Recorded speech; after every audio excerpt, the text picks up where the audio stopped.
Well, welcome everybody. Just to set the stage a little bit, and I see more folks are joining in.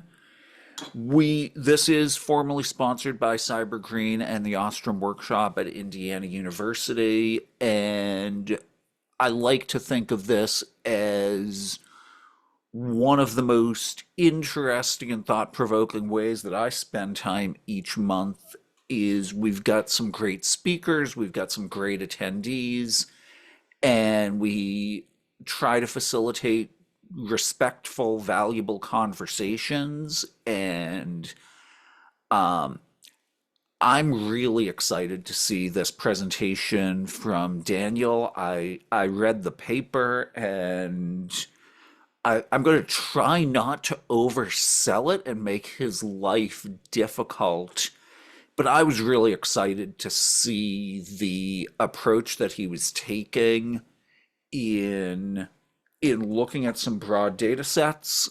And he and I were discussing the potential overlaps, and so the potential overlaps, excuse me, between cyber public health and insurance. And so, um, I think there's so much to talk about. Normally we wait until about five after, but I'm going to just ask Daniel to introduce himself and dive in. Yeah, cool. So, hi everyone, nice to meet you.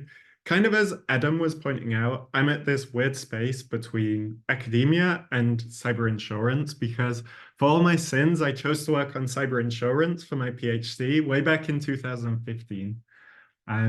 And I just kind of love it as an area because it mixes quantitative studies that I'll talk about today, and also, in my opinion, this kind of governmental perspective, all about how do we improve security, how do we improve resilience. So that's kind of where I'm coming from. And yeah, today, maybe at a high level, given it's such a small group, I'll stop every so often, and if people have comments, questions, we can just do it that style because yeah, I think, yeah. So let's get into it. Um, so yeah, kind of, I'll take a few slides to explain why cyber risk science is hard, but I think everyone here knows that. I'll then talk about our meta review about the efficacy of security controls that we just published in 2024. Um, and then at the end, what I really want to speak about, and I think this group you know, is really well placed to discuss is how can we improve on this? Because I think the evidence I will present is really encouraging, but only because the baseline is so low. We've kind of gone from having no quantitative evidence here to having some. And there are many problems with it, but I think it's, yeah, exciting for that reason.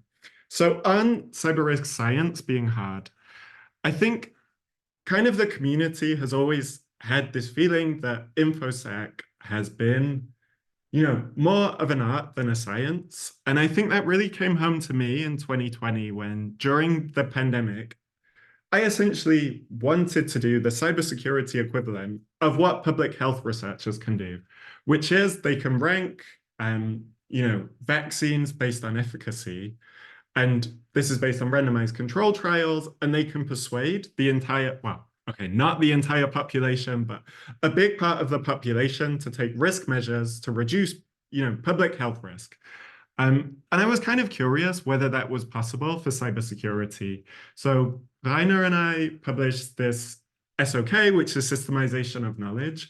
And really, it was disappointing. So here is one of my kind of favorite tables because it just shows you can take a basic question like, are data breaches increasing in frequency over time, decreasing, stable, or is the size of data breaches getting bigger, smaller?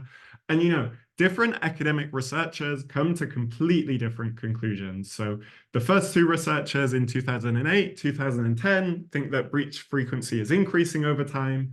People think it's stable.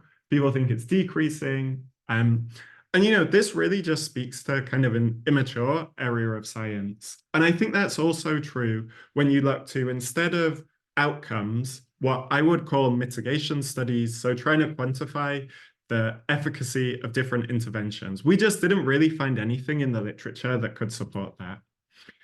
I think it's also the case that insurers struggle with this. So on the right-hand side, I have some kind of structural reasons why they struggle. And on the left-hand side, I have some kind of colorful quotes.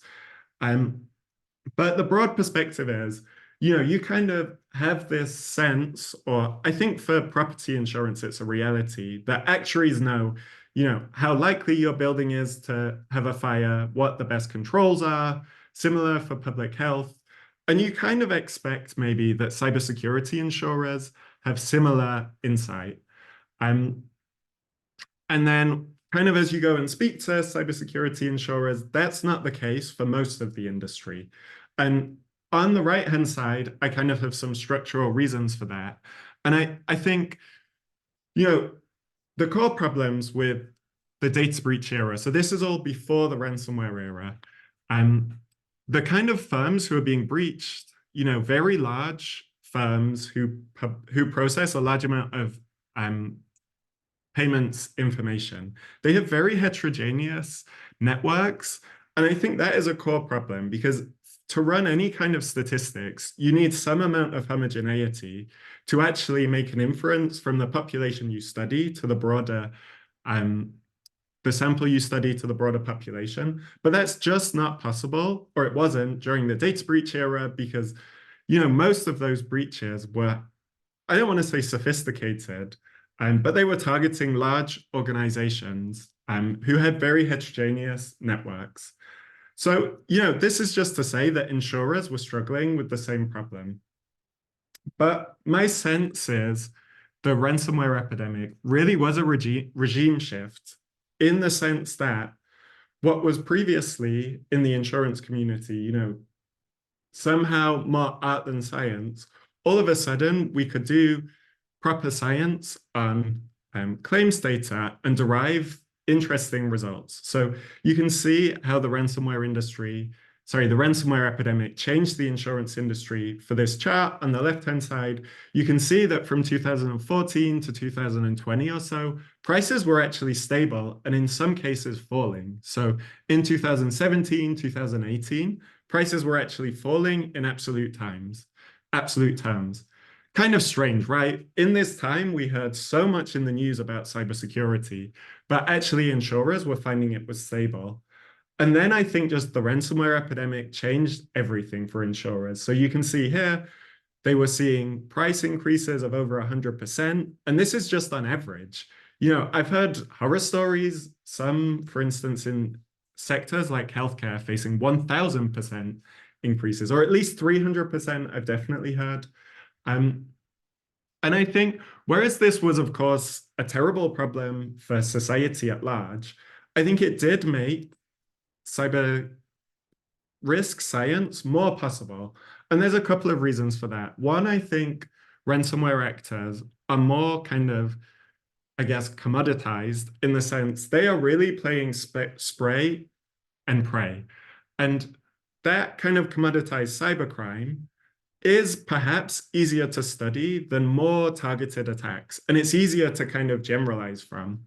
Another point to note is that instead of just targeting these huge organizations who process payments data, all of a sudden, ransomware gangs are targeting every industry, all different sizes. And I think particularly at the lower end, smaller organizations, you have enough homogeneity to actually make valid statistical findings.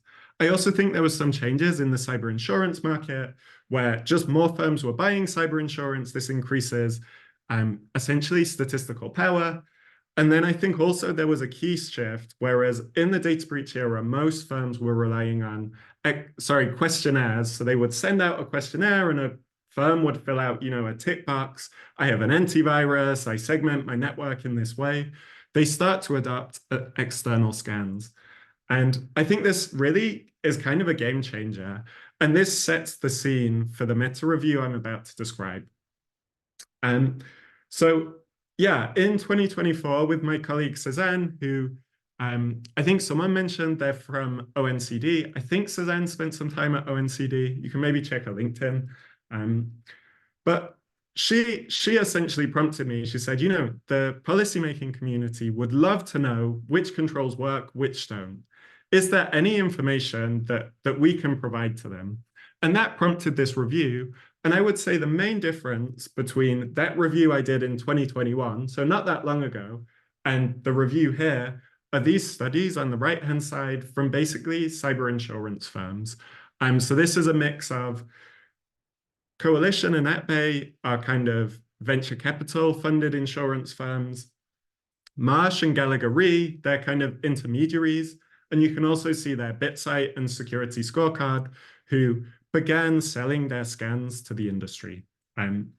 So, and you can kind of also see here the kinds of information they're using. So a mix of questionnaires and scans. Maybe I'll just pause now in case anyone has any questions. Otherwise, I can move into the results from these studies. I'm curious actually, the idea that we have an age of ransomware and an age of breaches and that they're different is provocative, and I'm wondering, is is this a data gathering thing where the spray and pray attacks were happening before, but we didn't hear about it as much? Or is it really a sea change in the way attackers are working? Yeah, so it's kind of a big question. The first is whether there is a regime shift, and then the second is what changed it. I think there's a fair point that even as early as 2011, 2013, there was this kind of commoditized ransomware. And in particular, it was impacting small, individual devices. It was quite likely that, we as our personal laptops would be hit. I think one thing that becomes clear from some of the negotiation data is the ransomware gangs started to kind of ratchet up. I also think cryptocurrencies had a huge role to play in that all of a sudden there's kind of a way to cash out. So that's my perspective, but I agree, it's very provocative. Don't know if other people agree. Um, Well, thank you. yeah. Okay, so if there's no more questions, I can start to talk through these. Um, So essentially the next slides, there will be 5 of them, and they will talk through 5 kind of control areas of cybersecurity, where there's consistent results. So the first is patch management, and you can see here there's a bunch of different studies where they essentially say patch cadence, the kind of speed at which organizations apply patches, is a very strong predictor of whether breaches happen. And I think immediately here is because conceptually it's very easy to understand. You can look at the results to see the different effect sizes, but that's the consistent story. So I think the 2 kind of caveats I would add here, one is causality. So it's also the case that organizations who have the resources to invest in security patch faster just because they have the resources. So maybe it's just the case that patch hygiene is somehow signaling that organizations care about security, but actually applying patches doesn't make a big difference. Valid point. I think another good point is that, patch management isn't just about the speed at which you patch, it's also about prioritization, making sure you patch the right things, and also what I would call kind of asset coverage, which is making sure you patch everything in your network. And that, of course, necessitates knowing what's in your network, which, yeah, many organizations can't do. So these are kind of the caveats to this finding. I would push back a little bit in the sense that if you take the insurance perspective, we also see claims, and we also see what the cause of those claims were. And we consistently see that ransomware actors are just trying to basically compromise using a vulnerability that's just been released. So here is kind of a timeline where Citrix, this wasn't a 0-day, notably. Citrix had just published about a vulnerability. It took a week before yeah, I think it was Citrix who first detected exploitation in the wild. And then you have basically 6 weeks later, CISA and Kevin Beaumont talking about seeing ransomware gangs using this vulnerability. So here is when, we can't say that patch cadence is just correlation. Clearly, in these cases, if you had patched fast enough, you likely could have avoided this incident. So that's kind of, my slightly nuanced, yes, it's correlational evidence. We need to be careful, but also there's kind of a causal story too. I think we can also talk about attack surface management. And again, we have a bunch of studies on the left. Here, I think what's difficult to kind of draw conclusions from is these studies all use different aspects of attack surface. Some open ports, some specific. Is it an open port running RDP? Some are just talking about, the size of the network. So there's a really interesting academic study where they essentially find at the hoster level, 71% of the variance in network abuse, phishing sites, malware sites is basically determined by the size of the network. So already we kind of have this result, kind of obvious. The bigger your network, the more likely it is to be breached. And that's where I think this idea of what is reducible, what is irreducible becomes important. And then, yeah, the other limitation I have on here is basically, and I think, I had a call with an analyst recently, attack surface management, huge area, pretty unclear what people actually mean. Is it just external scanning in kind of the BitSight security scorecard world? Is it about, going into ICS and like industrial control systems, detecting those kind of networks? Very different use cases. And that's just kind of a fraction of it. And I think also from a scientific perspective, this means it's hard to really generalize beyond the specific cases. So like, yeah, closing down RDP, kind of obvious by now that that will help prevent ransomware incidents. There was a comment I saw, I don't know if it was a question. Oh, there's two. Yeah, Bill? Just so kind of the comment, it was probably more of an observation on the first one, which is that, I think that what we've seen is a shift in the kind of the economic model of the threat actor. In the past, it was I steal your data and then sell it to somebody else who's going to then monetize those data. And in the ransomware era, it's I'm going to steal your data so that I have leverage, and I'm going to disrupt your economics until you pay me. And I'm more directly exerting payment. So I'm not selling data to another criminal party that then has to monetize it and may or may not pay me what it's worth, to being able to actually increase the probability of actually getting paid by directly going to the economic entity and demanding payment, who also happen to have insurance policies and for economic disruption, right, as opposed to breach. So it starts to really on its impairment of revenues, and it really starts to look more like classic liability coverage issues, right? Because I can't operate my business and I have revenue impairment. And so, I think it seems to me economically rational that we would have seen that shift to go from, I'm going to monetize stolen data to I'm going to actually go and extort the money and get paid more directly. And what we've seen is also, if you look at just indwelling times, they've plummeted over the last 15 years. And a lot of what hasn't changed is the notification. So over half of the time, external entities, usually the threat actors, notifying the company that they've been breached. And they're doing that in 6 days or less. So they detonate, they extract the data, they detonate, they notify the company, and they're doing it on very fast cycle times, which you would expect also in a rational business that gets efficiency as over time. They figured out ways of hey, I don't need 80 days to be indwelling to make money. I can actually get more faster return if I just go hit quick and then demand the money and get out. Yeah.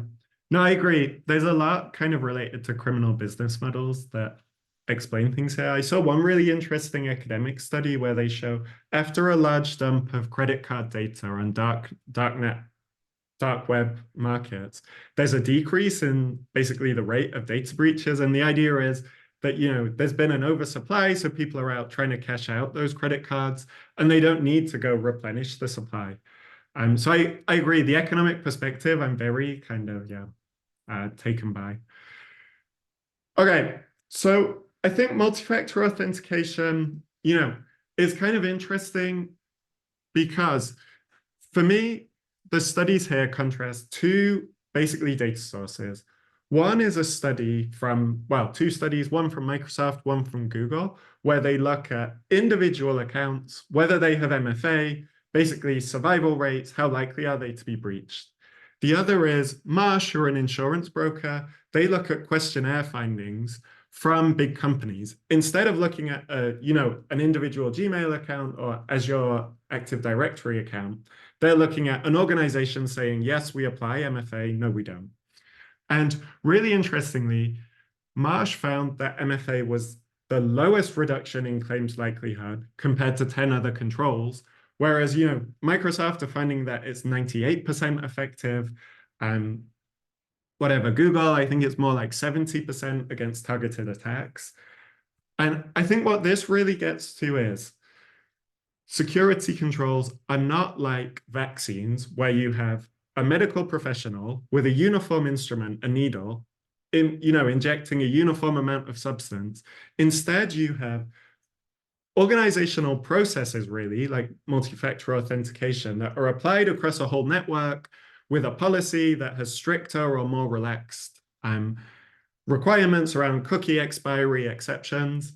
And I think this really just speaks to, if we want to quantify cybersecurity, we do need this technical data that gets to how the control is implemented. If we just rely on these organization level, yes, no, this is what we do, I don't think we're going to find anything. And that's what contrasting these two studies kind of tells me. Yeah, cloud migration, this is pretty interesting given Google just published their kind of marketing hit piece on, Microsoft following this big investigation. Unfortunately for Microsoft, the kind of insurance data that's available does bear out the Google story. Google, so Coalition, who I work for, they see that Gmail accounts or organizations with Google Workspace have a lower frequency of claims. And kind of the working hypothesis is that's to do with Google are doing really great things around kind of filtering emails, that side of things. Yeah, so I don't want to dwell on this too much because there's just two studies, but I think, it's kind of interesting here. I think the thing that is very clear, rather than the Google Microsoft comparison, which is a bit maybe contentious, I think that on-prem versus cloud is where really, you have the explanatory power, because organizations really don't have the resources to kind of patch immediately mail servers, apply email security and filtering. So there is a big difference in claims frequency between cloud and on-prem. Kind of interesting question. I saw Jason Healy was on the call. There is a question about systemic risk. As more firms move to the cloud, does that create correlated risk? That's a big problem the insurance industry is grappling with at the moment. Yeah, and then finally, this is kind of the last set of slides about controls. And I think some of the most shocking, because some of the effect sizes here are just huge. So we see and we hear that ransomware gangs are targeting these boundary devices, but when you actually see the difference in, claims frequency, it's huge. So Cisco ASA, almost 5 times organizations who adopt that solution have a 5 times elevated rate of claims. Similar for Fortinet devices, also Pulse Secure, who were bought by Avanti. And then this other insurer at Bay find effect sizes of 1100%. I think, I don't know. I think we can speak about correlation causation, but when you have effect sizes that large, I think you have to just say what this is really capturing is how ransomware gangs target these boundary devices. I think the kind of tricky thing here is there's a question. Are those devices less secure? There's an argument to be made. There seems to be a Fortinet vulnerability every week. Or is it just that ransomware gangs target them? They know that you get economies of scale by targeting, the biggest players in the market. Difficult to say. Yeah. So kind of my high-level summary from all of this. When we published it, someone had this really interesting comment. They were like, you should comment on the fact that you've relied on private sector studies. And to me, what was kind of most interesting here is if you look at studies from the healthcare industry or the pharmaceutical industry, they pretty much universally show pharmaceutical products are very effective, right? But what you don't see here, it's insurance companies, they're not showing that insurance is super effective. Really what they're showing is these basic cyber hygiene steps, the equivalent of washing your hands on a regular basis, are really what's driving the variance in claims. I think also when you get to those kind of boundary device results, those firms do not like it that insurers are publishing findings like this because it just makes their firms look bad. So I think that's kind of interesting. We didn't find any evidence that there's, a silver bullet like MFA, zero trust. I have to say from a kind of public policy perspective, patch management, we act like this is some kind of naturally occurring control, but there's been huge investment into it. CertCC have been around since the 1990s, coordinating vulnerability disclosure, vulnerability management. National Vulnerability Database since 2000 has been managing a database of CVEs.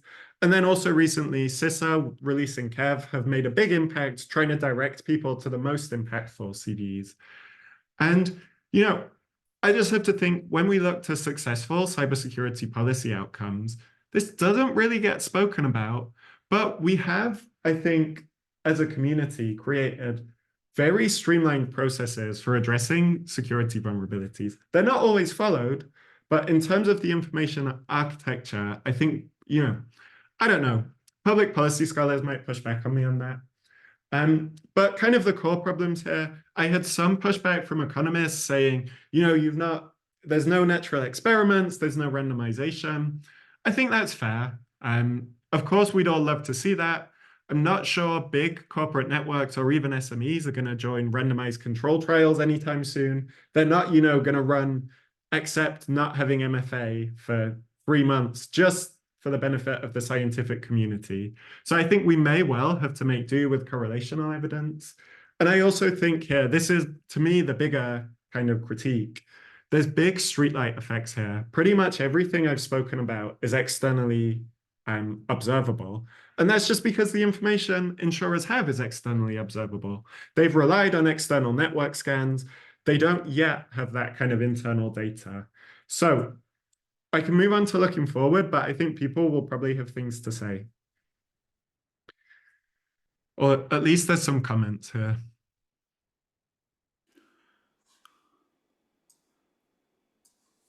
And at least without people talking over each other, do feel free to just unmute yourselves and jump in rather than like raising your hand and waiting for me to call on you. But while you're thinking about what to say, I did want, so first, thank you. This has been super, super interesting, and you see the comment thread going there. You're clearly provoking a lot of thoughts in folks. And I wanted to just talk a little bit about your hand washing analogy Mhm. because I think it's one that comes out a lot. And the reason we wash our hands is because we have a germ theory of how disease spreads. We know that this thing that you do for 30 seconds has a dramatic impact. And I think that many of the things that we prescribe in cybersecurity are not even in the same galaxy of evidence. Evidence goes back to like the 1870s that doctors washing their hands reduced maternal deaths, et cetera, et cetera, et cetera. and we don't, and even some of the data you're presenting about things like MFA doesn't work as well at the organizational level for preventing breaches. I think that asking where do we really have things that are as grounded and as effective as hand washing makes for an interesting research question. Yeah, 100%. Because the reason I use that analogy isn't because I think there's comparable evidence base. It's just because hand washing is free. It's not, provided by someone who makes money from it. And that was the comparison I was making. But I Okay. completely agree. We don't have the germ theory. Um, yeah, or the yeah. So point well taken. Um, hey, and thanks, Adam, and thanks to CyberGreen and their sponsors for making this possible. I really love what you're doing here, and yeah, I would just ignore this is the randomized trials and the rest, right? I have very little patience for the true scientists here. This is more than enough for public policy, for range of public policy purposes, and so I'm a huge supporter on it.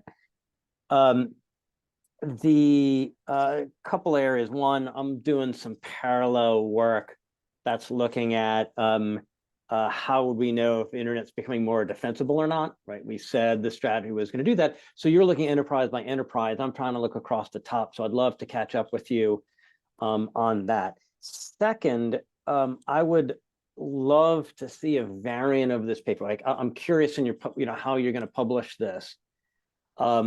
Because right up, this is straight up about controls, and I think it's worthwhile to do an academic-ish paper about controls. I'd love to see a lawfare paper that translates this into regulations and what kind of regulations we most need. That might be the way you want to take the paper to begin with, but look, we're about to make these things mandatory across a wider range of society, and we don't even have, like you say, we don't have the most basic of stuff. And so if you are interested in that lawfare piece as a separate piece, we might have some honorarium money through our cyber regulation lab. So if you want to look at how this might apply to like the CPGs or other areas, and hey, so we expect these areas of CPG to be more effective than others, happy to have that further conversation. And again, look forward to following up. I'd love to get your ideas on the top-down defensibility stuff. So again, bravo. Yeah, thank you. And I'll definitely follow up, Jason. Thank you. And just in the chat, because it was I'm not sure, I'm trying to get a question here. One of the things I've been looking at has been the mean time to detect and the breakout times, and like where you went with it, we're seeing a bunch of directional consistency across that. I mentioned in the line, M-Trends separates out, like Verizon did not separate out the ransomware versus non-ransomware. Google M-Trends has, and you still see the substantial difference with ransomware is 5 days, and all other investigations are 13 days. So I think that does help us although only reported for 1 year. To really be more confident about that, I'd want to see like five years back. So thanks. And what's important is we're not seeing it different, right? We're not seeing some that are pointing some way and some that are pointing the other way, like your original slide. Yeah, exactly. That is the rationale I kind of used in this paper. It's not like we can precisely say it reduces it by this amount, but even just being able to say patch management consistently at the top is, in my opinion, progress relative to the baseline. Bill, I think you were going to come in.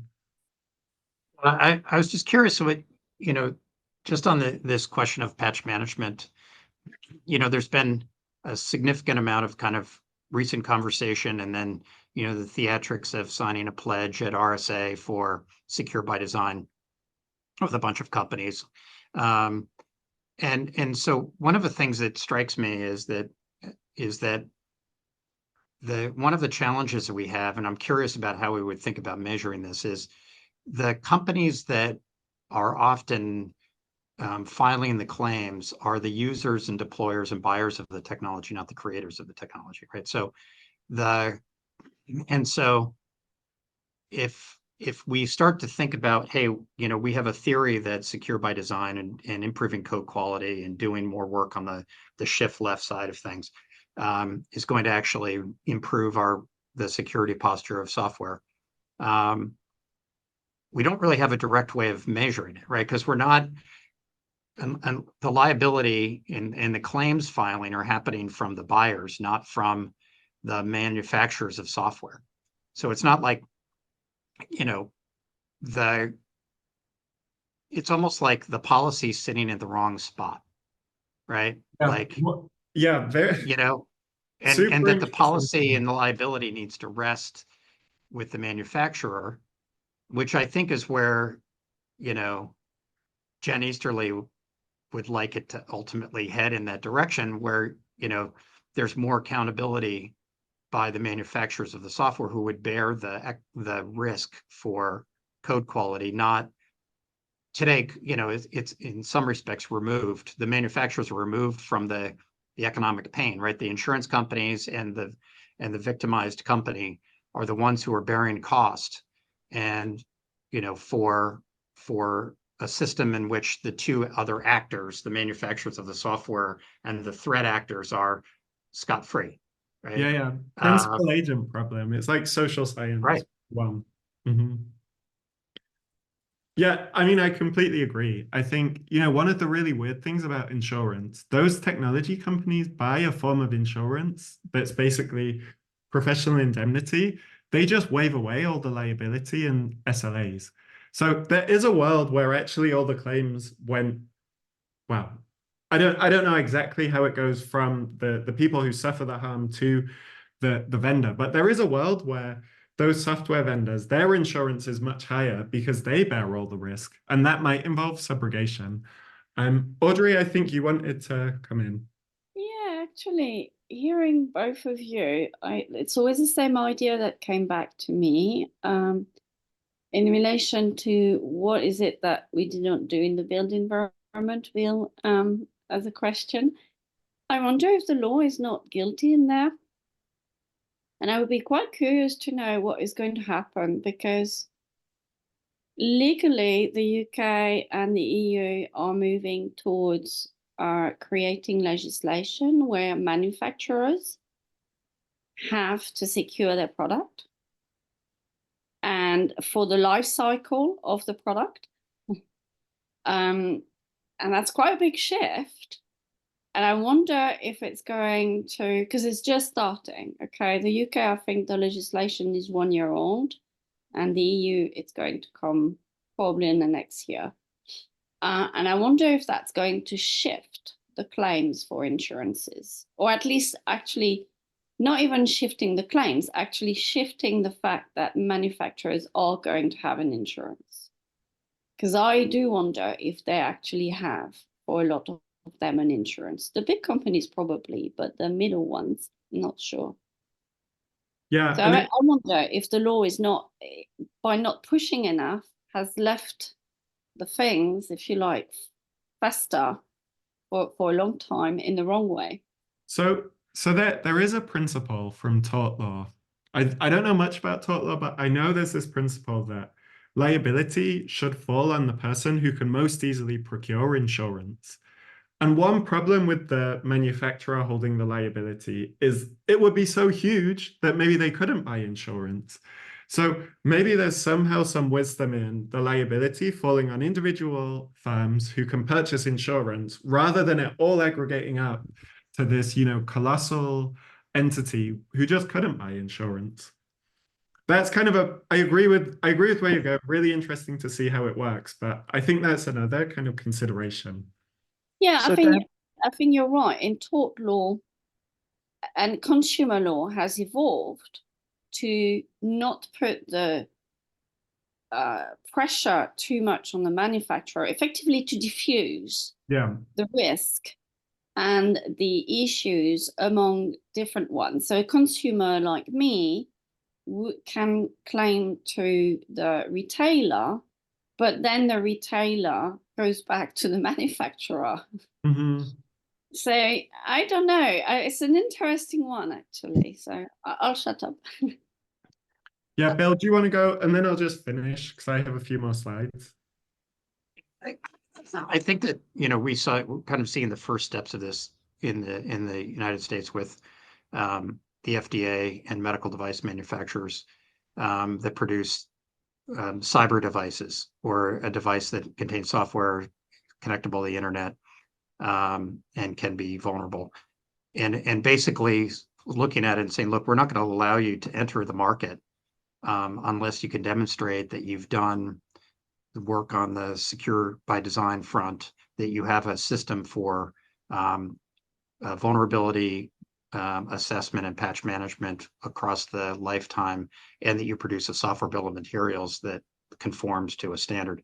And I think that's kind of the beginning of that kind of a demand on the manufacturer, as opposed to it all falling on the hospital system, for example, that is using insecurable devices and yet are responsible for the operational patching process. But in this case, it's like, well, what happens if the device itself isn't patchable, or it's hard, it's obscure, right? In the past, that would have still been, well, tough hospital, you own the burden of it because you bought the product. And now it's more the FDA saying, no, you can't sell the product. You can't make an economic benefit as a manufacturer unless you've proven to us that you're capable of doing this work. And I think that's probably, more, I think, of a what feels to me a more rational model, where there is some shared liability, but there's the FDA knows they have an economic constraint or economic choke point where they can demand things from the manufacturer in order for them to realize revenues, as opposed to it being more of a after the fact penalty approach. Yeah. Could I raise my hand and just add one thing here? Yeah. I think one of the things that this work adds to what the FDA is doing and to what Bill just said is that we have an opportunity to actually target where do things seem to be working particularly okay and where do they not seem to be working okay, and really that with more data like this we could actually think about much more nuanced regulation to address some of the points that Audrey and Bill were bringing up. So, Yeah. Because I don't think, medical devices are the biggest source of cyber risk right now. I mean, it's scary. Of course, it's scariest, but I don't think it's the biggest. Anyway, I'll just finish this because there's just a few more slides. So the first is a very basic statistical point, and this is about statistical power. And if you just bear with me a sec, what I have here is on the far column, the far left column is the size of the risk reduction. So we have here hypothetical 95%. This is, your silver bullet that reduces cyber risk by almost 95%. Then you have just a moderate reduction, 20%. We have the frequency of claims at different organizational size. Sorry, these are in pounds because I prepped this for the UK Cybersecurity Agency. But here we have the sample size you would need to actually detect that effect. And I think already you can start to see that, 17,000 SMEs in a study, that's huge. That's just not going to happen. Yeah, sorry, go ahead, Adam. I'm actually confused by this slide. I would think that to demonstrate the higher level of risk reduction, we'd need a lot more sample. Can you explain what's going on there? Yeah, so it's essentially when you run this kind of study, you're trying to distinguish your effect size from zero. So if your effect size is huge, you actually need less data to make that distinguish. And thanks, that's useful. I'll make sure I explain that subtlety, because I think as soon as you start to think like that, and then you start to think, actually, cyber risk interventions, it's not like there's one or two, there's probably 10,000, and they probably have an effect size of 0.1%. All of a sudden, it gets very, very difficult to actually detect these things. I think also you have, don't worry, I'm not going to read off all of these. Control interaction. Maybe the controls interact with each other and they're not additive. Yeah, I actually think this problem is really, really tricky.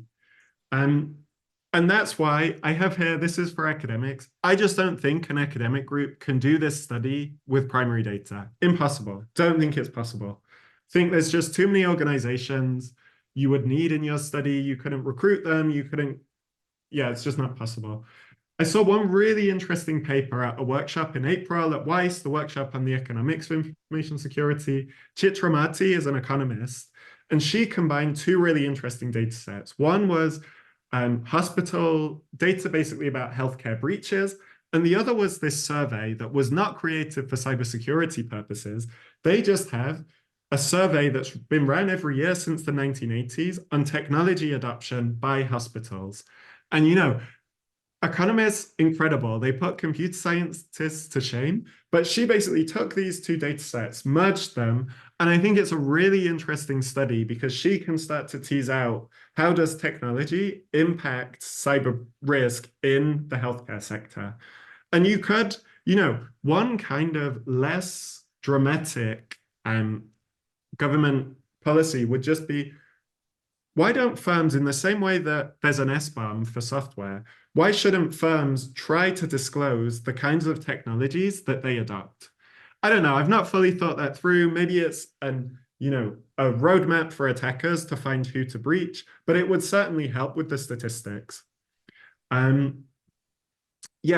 Then I think within insurance, I'm not sure if people are interested in this. I am, because I love insurance. I think one really interesting data set, the kind of venture capital funded insurers are starting to integrate directly with cloud providers. And I think where that gets really interesting is they start to see not just the external view, they get to look in, they get to see what is the MFA policy, how consistently is it applied, what's the, the auth token policy. So I think that could be really interesting. Going back to Adam, what we were talking about, I think using NLP, I don't want to say AI, it could be useful for those traditional insurers to process the huge amount of unstructured data they have. Insurance is basically a business built on PDFs. I think now with large language models, potentially we could analyze those and have a historic view.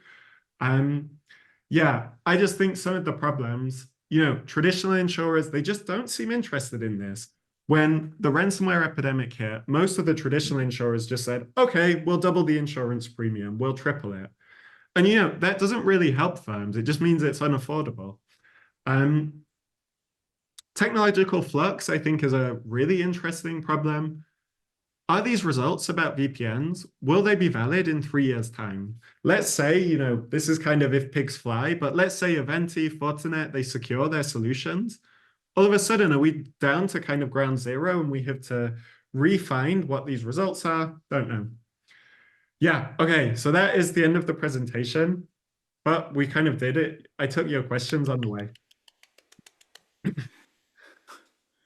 So thank you very much. Are there more questions that folks want to dive into?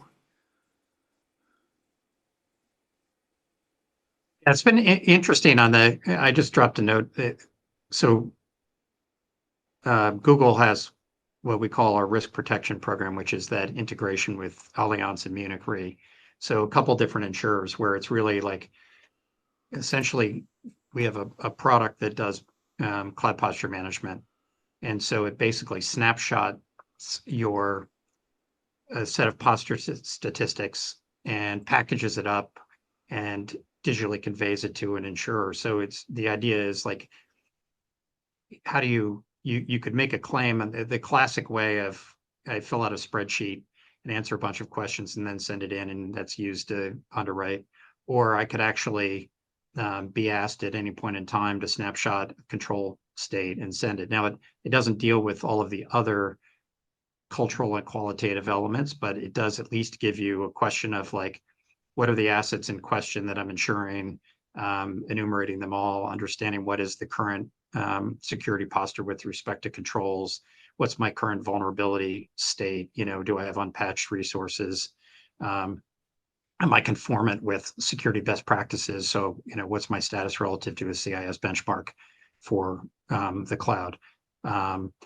The challenge is, though, that that may work great for a company that is a single clouded company, but that's a rare situation. And so really we often have, the situations in which, there's on-prem resources, even if it's just endpoints, and then there's multi-clouds, and then there's SaaS services, and then there's all of the other services of trading partners that are downstream whose data we aren't capturing. And so, it doesn't, we're not knowing all of those things, and it makes it a little more difficult.